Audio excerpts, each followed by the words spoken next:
आप सबके mid terms आ गए और बहुत सारे बच्चों की अभी तक तैयारी बाकी है। आधे के आधे बच्चों तो तैयारी ही नहीं की है और हाफ बच्चे टेंशन लेके बैठे हैं कि मिड टर्म कैसे होगा। तो इस वीडियो के अंदर मैं कंप्लीट ऐसे इंपॉर्टेंट टॉपिक्स दूंगा। और तो 4 दिन बचे हैं, 4 to 3 डेज बचे हैं। पता नहीं कब आएगा ये वीडियो आपके पास, जब भी आएगा लाइक 4 to 3 डेज बचेगा।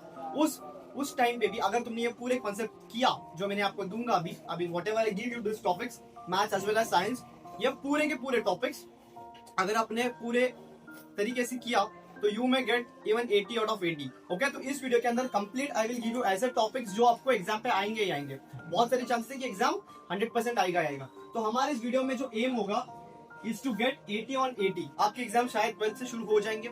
ओके, और video one more thing, video and तक देखना, बिकॉज क्या पता कि अगर एक भी कॉन्सेप्ट मिस हो जाए और आपकी लक इतनी खराब हो सकती है कि वही क्वेश्चन आपके एग्जाम पे आ जाए।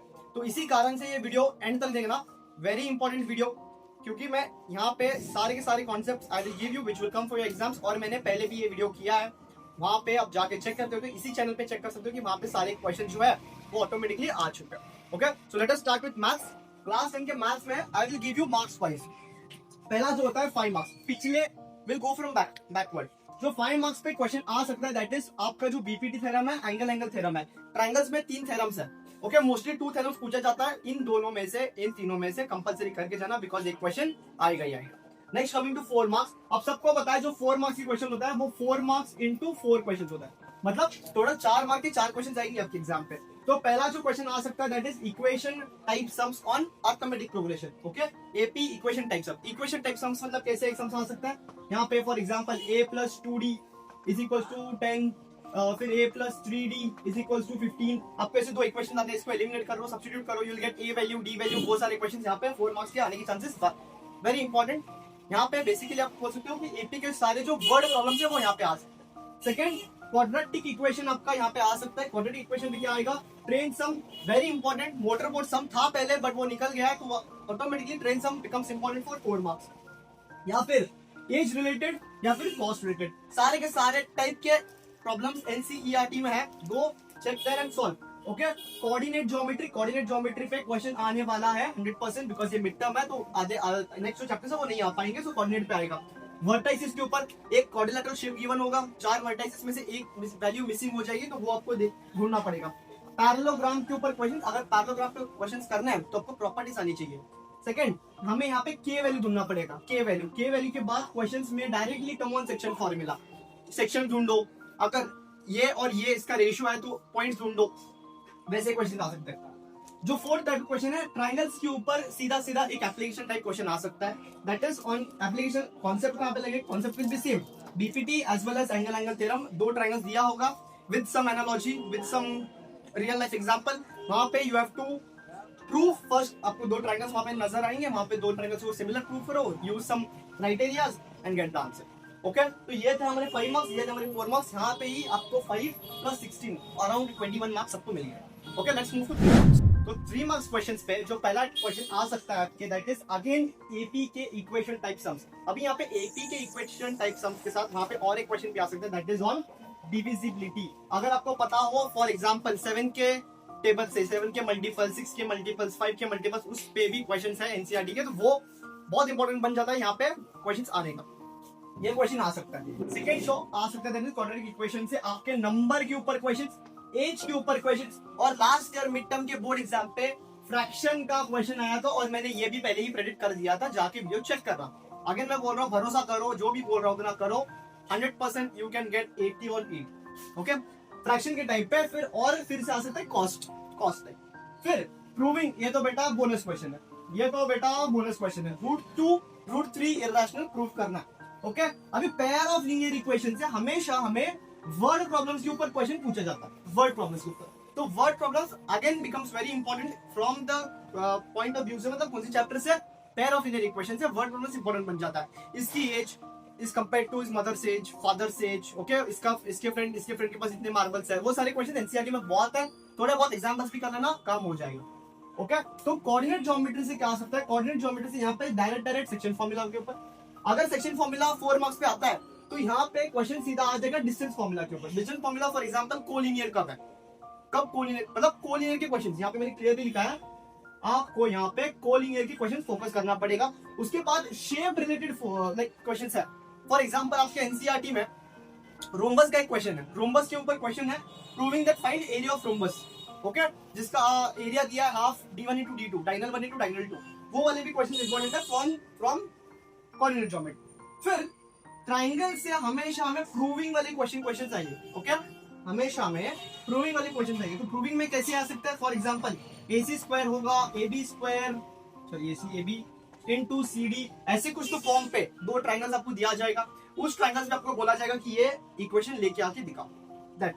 उसके बाद सीधा फिर से आपको एक बोनस क्वेश्चन मिल रहा है दैट इज पॉलिनोमियल के रिलेशन टाइप क्वेश्चंस। आप सबको पता है रिलेशन में दो टाइप के रिलेशन आपको प्रूव करना पड़ता है। फॉर एग्जांपल हमें फर्स्ट इसके जीरोस निकालने पड़ते हैं, ऑब्वियसली बात है आपको क्वाड्रेटिक पॉलिनोमियल ही आएगा। क्वाड्रेटिक पॉलिनोमियल आने के बाद अगर वो क्वाड्रेटिक है उसके दो जीरोस आएंगे, एक फॉर्म बोल देंगे अल्फा, एक फॉर्म बोल देंगे बीटा, और इसका रिलेशन आपको पता होना चाहिए that is alpha plus beta होता है क्या -b/a, और उसी तरह अल्फा इंटू बीटा क्या होता है c/a, ओके। ये क्वेश्चन के ऊपर जीरोस निकालो, रिलेशन प्रूफ करो, यू विल गेट 3 मार्क्स। आया भी है last year, check last year mid term paper. तो यहाँ पे 3 मार्क्स के जो क्वेश्चन है वो हमेशा 3 मार्क्स के 9 क्वेश्चंस आते हैं, पर मैंने यहाँ पे तो 7 ही लिखा। यहाँ पे 7 चैप्टर्स मैंने अलग अलग सेग्रीगेट किया है। 7 चैप्टर्स मैंने बोला कि क्या क्या आ सकता है। 7 में से 2 चीज रिपीट हो सकते हैं, 2 चीज रिपीट हो सकते हैं। फॉर एग्जाम्पल क्या पता क्वाड्रेटिक से 2 क्वेश्चन आ जाए, क्या पता पॉलिनोमियल से 2 क्वेश्चन आ जाए। तो उसी तरह 2 चैप्टर में से 2 क्वेश्चन आने के चांसेस है, या फिर सिंगल में एक बढ़ सकता है। बट जो मैंने कॉन्सेप्ट दिया है, कॉन्सेप्ट इसी से ही आएगा, ओके। लास्ट का मिड टर्म पेपर देखो, क्लेरिफाई करो, ये वीडियो देखो, उसको मैच करो, थोड़े प्रीवियस ईयर पेपर्स कर लेना, थोड़े एनसीईआरटी के जो मैंने बोला है एनसीईआरटी के प्रॉब्लम्स रेगुलर लाइक जो सिमिलर प्रॉब्लम्स है वो कर लेना, काम हो जाएगा। 80 on 80 पेपर बहुत डिफिकल्ट नहीं होगा, but thing is you have to follow all this things. सारे क्वेश्चंस आने चाहिए। मुझे पता है आपने FA1 FA2 कुछ तो किया होगा पढ़ाई, अभी यहाँ पे जो 2-3 दिन जो बचे हैं स्मार्ट स्टडी करना, ओके, हार्ड वर्क भी करना है, बट उसके साथ साथ हमें स्मार्ट वर्क भी करना है। स्मार्ट वर्क मतलब हमें इस टाइप के क्वेश्चंस पे ज्यादा फोकस करना पड़ेगा from NCERT, from PVQs, from जो भी लास्ट का मिड पेपर है वहां से, ओके। तो ये थे हमारे सारे 3 मार्क्स के questions. Now we are moving to 2 marks questions. आ जाओ अभी 2 मार्क्स के क्वेश्चन देखते हैं। जो 2 मार्क्स का पहला क्वेश्चन आ सकता है दैट इज AP के ऊपर। फिर से AP बेटा बहुत इंपॉर्टेंट चैप्टर है, 4 marks 3 marks as well as 2 marks पे आने वाला है। तो AP के ऊपर सीधा सीधा AN और SN के ऊपर 2 मार्क्स के लिए क्वेश्चन आ सकता है। आइदर फाइंड AN फॉर्मूला से क्वेश्चन आएगा या फिर SN फॉर्मूला से, दोनों में से एक कंपलसरी आएगा, ओके।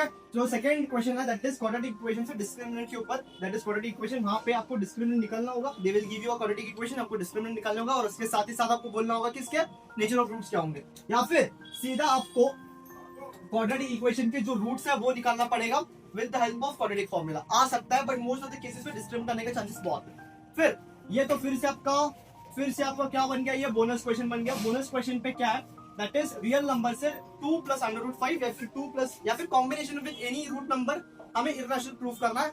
हमेशा आपके एग्जाम में आने वाला है फॉर इंपॉर्टेंट, ओके, बहुत वेरी इंपॉर्टेंट। ये अगर कॉम्बिनेशन आ गया, यहाँ पे एक चीज याद रखना, अगर कॉम्बिनेशन आ गया तो वो 2 मार्क्स के लिए आ सकता है। अगर सिर्फ इंडिविजुअल आ रहा है √3, √5, √2 तो वो 3 मार्क्स के जाएगा सर। तो यहाँ पे ट्राइंगल्स के ऊपर जो नेक्स्ट क्वेश्चन है, ट्राइंगल्स के ऊपर BPT के ऊपर क्वेश्चन आएगा। BPT ऊपर कैसे क्वेश्चन, फॉर एग्जांपल ऐसे ट्राइंगल दिया जाएगा, ये इसके पैरेलल है, ये मेजरमेंट गिवन होगा, ये गिवन होगा, ये गिवन होगा, और फोर्थ पार्ट आपको नहीं गिवन होगा, use BPT theorem and get down. इस टाइप के क्वेश्चंस आने के चांसेस बहुत है। फिर डिस्टेंस फॉर्मूला, आपको 2 कोऑर्डिनेट्स देके सीधा सीधा डिस्टेंस फॉर्मूला अप्लाई करना है। x1 y1 x2 y2 distance formula लगा दो वहां पे, you will get this answer. और वहां पे डिस्टेंस फॉर्मूला जब निकालते हो आंसर आने के बाद आगे यूनिट जरूर लिखना, यूनिट्स। तो क्वेश्चन बहुत इंपॉर्टेंट है। इसके बाद पेयर ऑफ लीनियर इक्वेशन से हमेशा क्वेश्चन एलिमिनेशन या फिर सब्स्टिट्यूशन, एलिमिनेशन या फिर substitution, most of the cases पे एलिमिनेशन आता है, बट थोड़े पेपर में ऐसे भी होता है कि वो सिर्फ बोलेंगे solve this pair of linear equation, वो बोलेंगे नहीं फिर कौन से मेथड से करना है। So you can do with any method, okay. जो लास्ट टाइप ऑफ क्वेश्चन है that is on real numbers. Real numbers पे आपको पहले HCF निकालना होगा और उसके बाद LCM निकालना होगा, और उसके बीच में उसका जो रिलेशन है वो वेरीफाई करना होगा। फॉर एग्जांपल ऐसे HCF इंटू LCM हमेशा आपको A इंटू B ये प्रूफ करना है। या फिर इस क्वेश्चन में से वो क्या कर सकते हैं, HCF आपको गिवन होगा, LCM आपको गिवन होगा, A आपको गिवन होगा, B आपको गिवन नहीं होगा तो आपको B निकालना पड़ेगा। तो ये टाइप के क्वेश्चन भी आ सकते हैं। तो ये थे हमारे सारे के सारे 2 मार्क्स क्वेश्चन, और 2 मार्क्स के टोटल 2 मार्क्स के 8 क्वेश्चन आएंगे। तो फिर से वही बोल रहा हूं मैंने यहाँ पे 7 लिस्ट किए, 1 चैप्टर में से 2 क्वेश्चन आने के चांसेस बहुत है। ओके, नेक्स्ट जो 1 मार्क के क्वेश्चन है, मैं फिर से एक बार यहाँ पे बोल रहा हूँ, मैं 1 मार्क के क्वेश्चन दे रहा हूँ क्योंकि 1 मार्क के जो क्वेश्चन है वो सारे इसी कॉन्सेप्ट से रिपीट हो जाएंगे बस। Okay, sum of even number यहाँ पे एपीपी क्या आ सकता है, sum of even number, sum of odd number, sum of natural numbers यहाँ पे आ सकता है। फिर डिस्क्रिमिनेंट स्टैंडर्ड फॉर्म क्या होगा, क्वाड्रेटिक का। फिर रियल नंबर से एचसीएफ निकालो या फिर एलसीएम निकालो, या फिर वहाँ पे क्वेश्चन है HCF of 2 prime numbers is always 1, वो सारे क्वेश्चन यहाँ पे आ सकते हैं। ट्राइंगल्स के ऊपर वो फॉर एग्जांपल अभी ट्राइंगल्स के एक अच्छी बात क्या है पता है, अगर बीपीटी के ऊपर थ्योरम प्रूफ करने आ रहा है तो आपको डबल एंगल का स्टेटमेंट लिखना पड़ेगा, या फिर अगर एंगल थ्योरम आ रहा है तो बीपीटी का स्टेटमेंट आपको 1 मार्क पे आ सकता है। फिर डिस्टेंस फॉर्मूला, यहाँ पे दे में ask you mid point formula का क्वेश्चन दे सकते हैं, सिंपल सा क्वेश्चन मिड पॉइंट फॉर्मूला। फिर या फिर सेक्शन फॉर्मूला, सिर्फ फॉर्मूला लिखो, या फिर डिस्टेंस फॉर्मूला सिर्फ फॉर्मूला लिखो। उसके बाद पेयर ऑफ इक्वेशन से फिर से आपको बोल सकते हैं कंसिस्टेंसी टेबल। कंसिस्टेंसी जो टेबल है, फॉर एग्जांपल वहां रिलेशंस पता है a1/a2 is not equal to b1/b2, वहां पे रिलेशंस क्या होगा, वो सारे क्वेश्चंस यहाँ पे आने वाले नहीं 100% आएंगे, दैट मैंने यहाँ पे भूल गया बोलने के लिए। और रियल नंबर्स में मैंने ऑलरेडी बोल दिया, एचसीएफ निकालो फिर एलसीएम निकालो, whatever they ask please do. और पॉलिनोमियल से यहाँ पे दे में आस्क यू स्टैंडर्ड, यहाँ पे पॉलिनोमियल से मिसिंग है, आपको वो बोल सकते हैं अल्फा प्लस बीटा निकालो, या फिर अल्फा दे सकते हैं, बीटा आपको निकालना पड़ेगा, ए बी सी की वैल्यूज बोलनी पड़ेगी, वो सारे क्वेश्चन यहाँ पे है। और एक पॉलिनोमियल से जो क्वेश्चन आ सकता है, फॉर एग्जांपल ऐसे ग्राफ दे सकते हैं, ग्राफ देने के बाद ऐसे कुछ ग्राफ होगा, तो यहाँ पे आपको याद रखना है कितने जगह वो ग्राफ टच होगा ऑन एक्स एक्सिस, उतने हमारे नंबर ऑफ जीरोस होंगे। डिग्री ऑफ पॉलिनोमियल पे भी क्वेश्चन आ सकता है। तो ये थे सारे मैथ्स क्लास 10 मैथ्स के सारे questions, marks wise, topics wise, chapters में से भी वो भी बोला है मैंने कि कौन से क्वेश्चंस आने वाले हैं। तो इतना कर लेना, 80 on 80 इज गारंटीड। ये सब कर देना, ये सारे जो पॉइंट ऑफ व्यू मेरे पॉइंट ऑफ व्यू से सारे क्वेश्चंस इंपॉर्टेंट है। लास्ट का मिड टर्म पेपर भी सॉल्व करना, थोड़े बहुत प्रीवियस क्वेश्चन पे लगा लेना on basis of this concept. This much you do, NCERT से थोड़े क्वेश्चन लेना, that's it. This much you do, सारे का सारा you may gate 80 on 80। Okay, अगर वीडियो थोड़ा भी पसंद हो गया तो like share and subscribe, meet you in the next video. Thank you.